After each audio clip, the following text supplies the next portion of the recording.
Radio city ઓરિજિનલ્સ. ગામ ગપાટા. ફરી તમારું સ્વાગત છે. આપણે પાછા મળીએ છીએ ગામ ગપાટામાં. આ વખતે એક ઇન્ટરેસ્ટિંગ કાસ્ટ બેઠી છે અને વિધાઉટ એની ફર્ધર અડુ હું તમને કહી દઉં કે આ લોકો આવ્યા છે કમઠાને પ્રમોટ કરવા માટે. હવે આપણે ચાલુ કરીએ આપણી ગામ ગપાટા. મેં તમને કેમેરા રોલ થતા પહેલા જ કીધું હતું કે મારું ગુજરાતી એટલું કઈ પાકું છે નહીં, જેટલું થોડું બહુ બોલી લઉં એટલું. પણ શું મૂવીનું નામ બરાબર લીધું? કમઠાણ. જો કદાચ કીધું તું. એટલે અણો શબ્દ ગુજરાતીમાં હોય છે, હા, બીજી બધી ભાષાઓમાં નથી હોતો. આપણે ત્યાં છે, પણ તમે ન પણ બોલી શકો છો, કોઈ ચિંતા નથી. અમને હવે આદત છે ખરાબ ગુજરાતી સાંભળવા. એક તીરથી બે નિશાના કરી નાખ્યા સર તમે. નામ પણ સમજાવી નાખ્યો ને ગુજરાતીનું પણ મજાક ઉડાવી પહેલી 2 મિનિટમાં ફિલ્મનું પ્રમોશન પૂરું.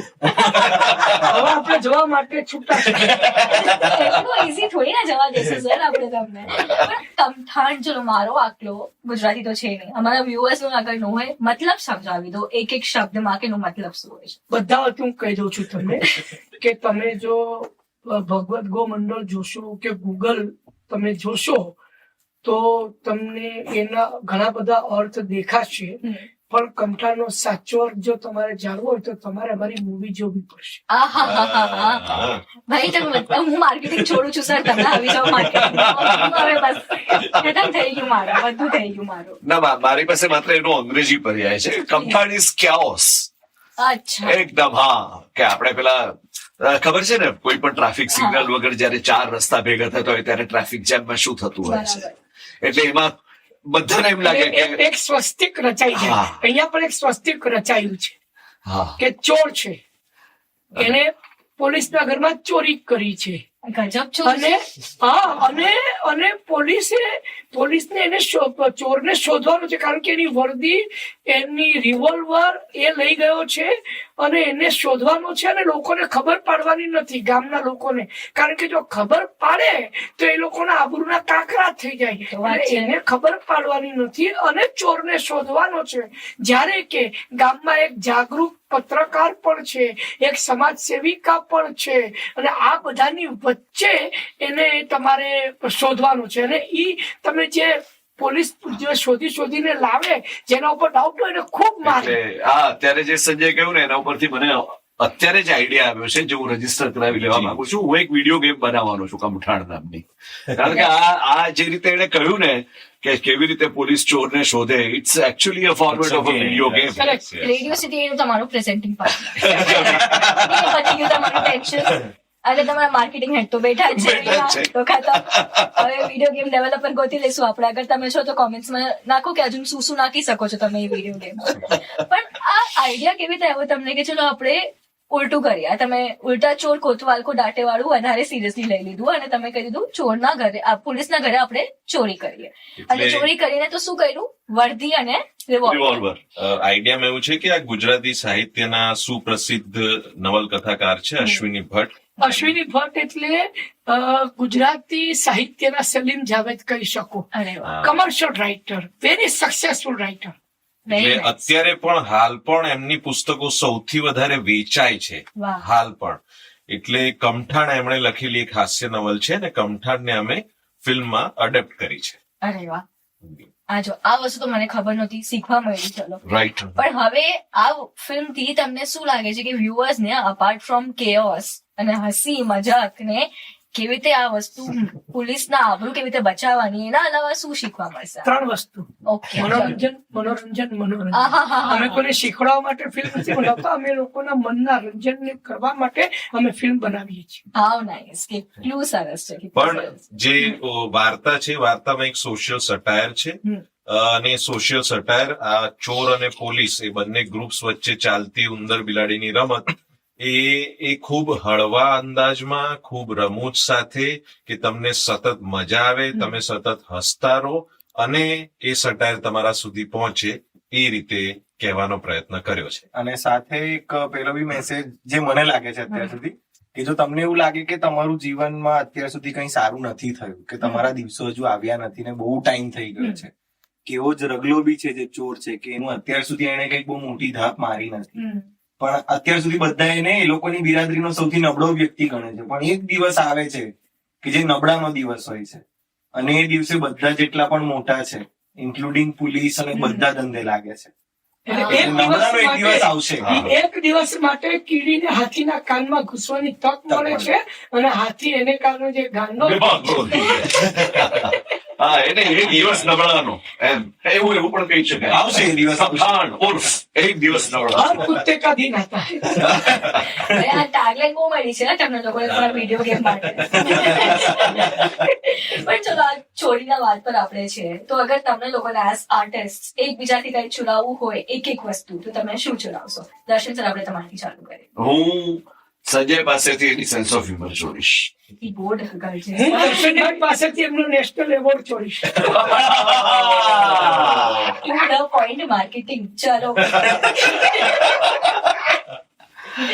સર તમે શું જોડશો? હું દર્શન સર પાસેથી એમનું ક્રાફ્ટ જે રીતે એક્ટિંગ પર કામ કરે છે, સંજય સર પાસેથી એમની હ્યુમિલિટી અને દીપભાઈ પાસેથી એમનું વેટ કે દીપભાઈ જોડે બેસવામાં એમની સાથે વાત કરવામાં સહેજ ડર લાગ્યા કરે કે એ હમણાં મારો વારો લઈ નાખશે.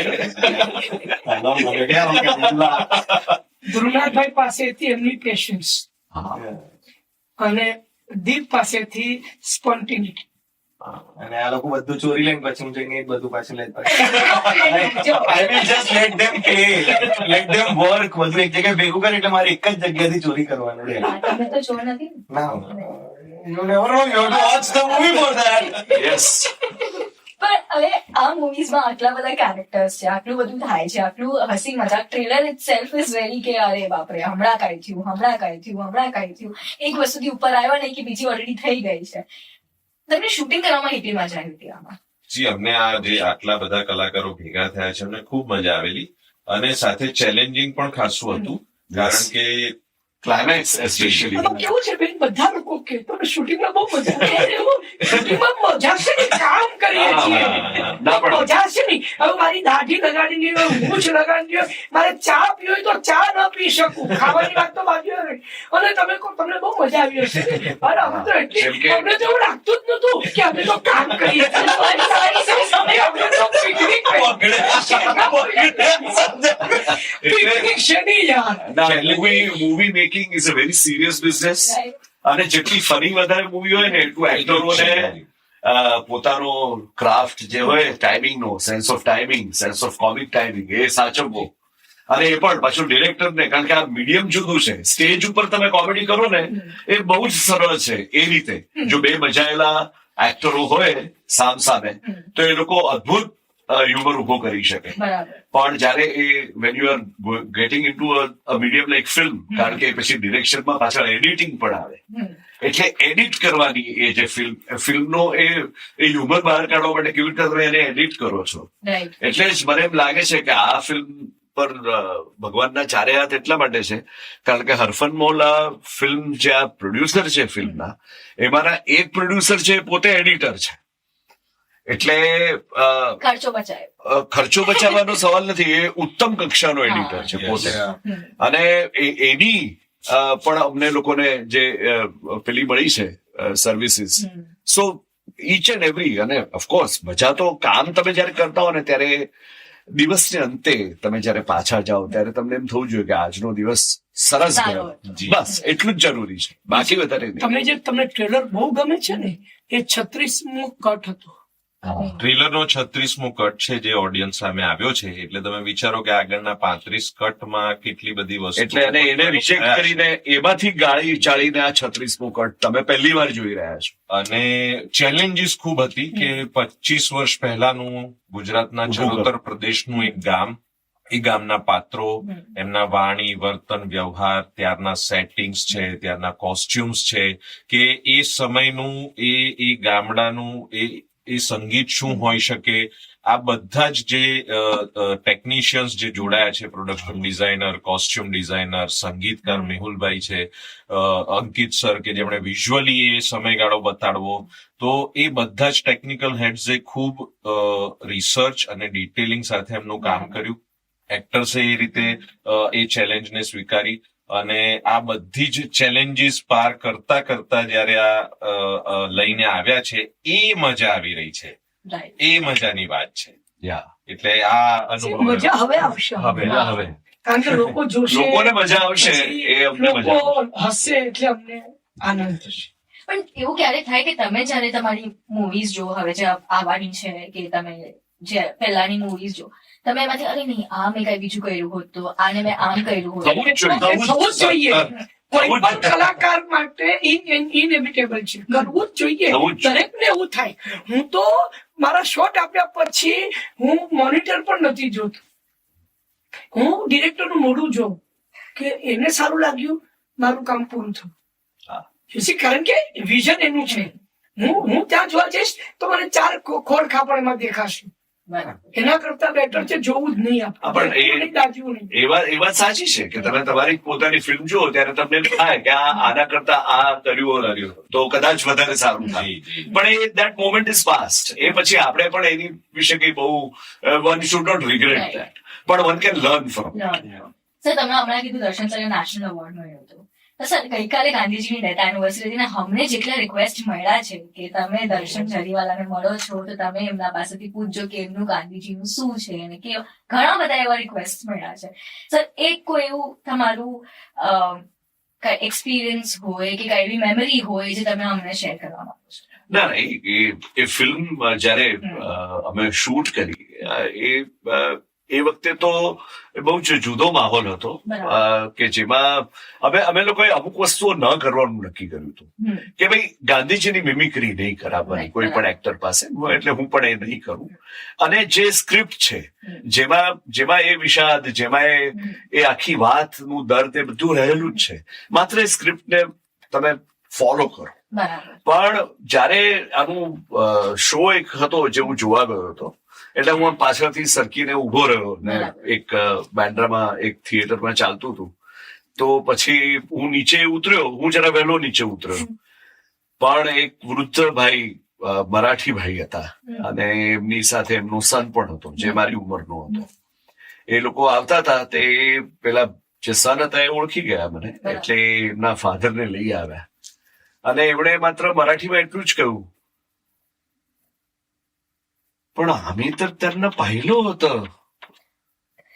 એટલે હું સમજો નહીં પેલા એ શું કહેવા માંગે છે. પછી એના સને મને સમજાવ્યું કે એમ કહેવા માંગે છે કે તે તો એમને જોયા જ નહીં હોય, અમે તો જોયા હતા, તે નથી જોયા એમને, તો તું કેવી રીતે આ કરી શક્યો એમ. એટલે મેં કીધું પણ થોડા આંડલા ના ગાંધીલા, તો કે ના ભરપૂર આંડલા, પણ આમી તો તેમના પહેલો હતો એવું કહ્યું એમણે મને. એટલે એ પણ બિચારા પોતાની જાતને એક્સપ્રેસ કરવા માંગતા હતા, એટલે વાહ વાહ કે શાબાશ એવું બધું ના બોલ્યા, આવું બોલ્યા. પણ હરેક કોમ્પ્લિમેન્ટ એવું વાવા પણ ન હોય. આ એને સેલ્ફ ઇઝ સચ અ બિગ કોમ્પ્લિમેન્ટ કે હા મતલબ મેં જોયા હતા એમને આમ જીવતા જાગતા જોયા હતા અને પછી તમે આટલું રેપ્લિકેટ કર્યું, એટલે આટલું કન્વિન્સિંગ પરફોર્મન્સ આવ્યું. એ એટલા માટે કારણ કે જે મૂળ વાત હતી, વાર્તા હતી, એ વધારે અગત્યની હતી. It was very important to tell that story. It was Salim, anarkali and Akbar. Salim કોણ છે તો કે હરિલાલ છે, હરિલાલ. અકબર કોણ છે? ગાંધીજી છે. ના, અનારકલી કોણ છે? એમનું વ્યસન છે. Best marketing award goes to marketing નથી બેન, આ સમજણ છે. એના માટે તમારે એ જે નોવેલ પરથી બની હતી પ્રકાશનો પડછાયો, એ તમારે વાંચવી પડે. તમારે ફ્રીડમ એટ મિડનાઇટ તમારે વાંચવી પડે. ફ્રીડમ એટ મિડનાઇટ પરથી આજે જ મને એક ન્યૂઝ મળ્યા કે નિખિલ અડવાણી બનાવી રહ્યા છે. મિડનાઇટ પરથી વેબ સિરીઝ બની રહી છે, અને હમણાં ગાંધી ઉપર વેબ સિરીઝ બની રહી છે જે હંસલ મહેતા. બનાવો કારણ કે શું છે કે એમને માણસ તરીકે જીવતા રાખવાનો આ એકમાત્ર ઉપાય છે. કારણ કે લોકો એને ભગવાન બનાવી દેવા માટે તત્પર છે, અને જેવા ભગવાન બનાવો એટલે પછી ઇરેલેવન્ટ થઈ જાય કે એ તો ભગવાન હતા, એ તો કરી શકે, આપણે ન કરી શકીએ. ના, ગાંધીજી માણસ હતા, એમણે કર્યું, હું પણ કરી શકું રિલેટિવલી ઓછું. He is very relevant even right now. મને એ સમજાય છે કે એમણે જે અમુક વાતો કરી, એટલે માત્ર એમના ચશ્માને તમે સિમ્બલ બનાવીને તમે સ્વચ્છતા અભિયાન શરૂ કરો એ વાત જુદી છે, પણ એમના ઇકોનોમિક્સ વિશેના પોતાના વિચારો, સ્વાવલંબનના વિચારો. અત્યારે તમે જોશો કે કોરોનાની પહેલા આપણે બધા એમ માનતા હતા કે ગ્લોબલાઇઝેશન થવું જોઈએ, બધા આખું વિશ્વ સાથે મળીને બધો વેપાર ને બધું જ કરે. અને કોરોના આવ્યા પછી આપણને બધાને સ્વાવલંબનની પાછી ખબર પડી કે સ્વાવલંબનમાં કયા કયા ગુણો સમાયેલા છે. એટલે એના જે પોતાના વિચારો છે કે બીજી એક એમનો વિચાર એ હતો કે જે મૂળ આટલા મોટા ઇન્ડસ્ટ્રીયાલિસ્ટ છે કે those who command so many resources, right, એ લોકો સમાજના ટ્રસ્ટ, એ લોકો એ વેલ્થના ટ્રસ્ટીઝ છે. તો તમે જો જુઓ તો છેલ્લા ઘણા વખતથી દુનિયાના બિલિયોનર્સ એ લોકો they started philanthropy in a very big way, giving away. તો એના વિચારમાં પણ એટલે એ જે સાર્થકતા તમને ત્યારે લાગે છે કે જયારે તમે છેલ્લે આટલું બધું જે ધન ભેગું કર્યું છે એમાંથી 70-80% તમે આપી દો છો લોકોને, કારણ કે તમને ખ્યાલ આવે છે કે આ ખરેખર જીવનની સાર્થકતા નથી.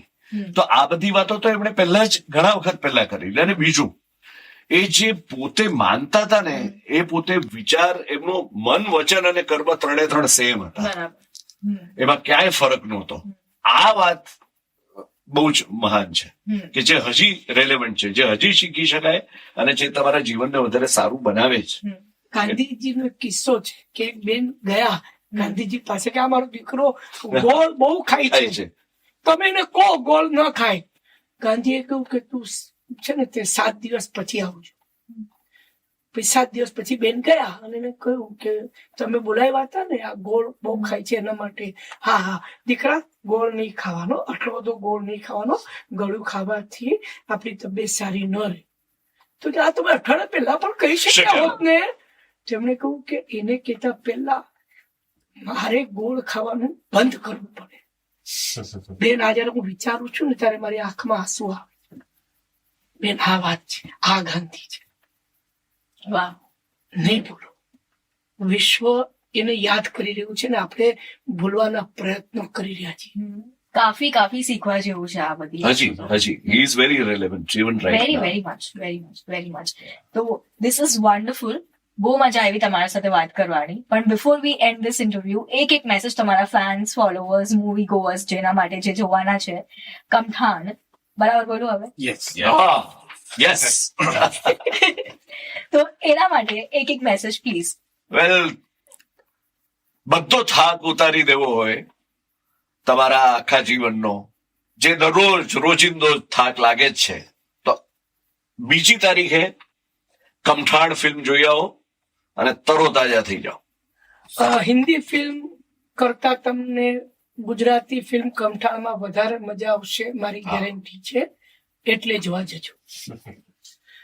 1 વર્ષથી લઈ 111 વર્ષ સુધીના પરિવારના તમામ પરિવારજનો સાથે બેસીને માણી શકે એવી સરસ મજાની ફિલ્મ લઈને આવ્યા છીએ. આપણી ગુજરાતી સંસ્કૃતિ, ગુજરાતની માટીનો રંગ પડદા પર લઈને આવ્યા છીએ. તો આપ સૌ એ માણવા જાઓ. પેલું કહીએ છે ને કે કંઈક બોલી દઈએ કે જોઈ લઈએ તો જીન્સ થઈ જાય. તો કમઠાણ એટલે જોવું જોઈએ કે તમારા જીવનમાં કમઠાણ ના થાય. ક્યાં વાત, વાહ. ક્યાં હવે મને જે મતલબ સમજાયો છે, તમે નો સમજાયો હોત તો હું આમ જ રીતે કમઠાણ. But thank you so much આ રેડિયો સિટી સાથે રહેવા માટે. આઈ હોપ તમને એટલી જ મજા આવી છે. મને મજા આવી તમારી સાથે. Yes, બહુ મજા આવી. આ હતું આજનું એપિસોડ અને હવે આપણે તમને મળશું પછી next time. Till then take care. ગામ ગપાટા.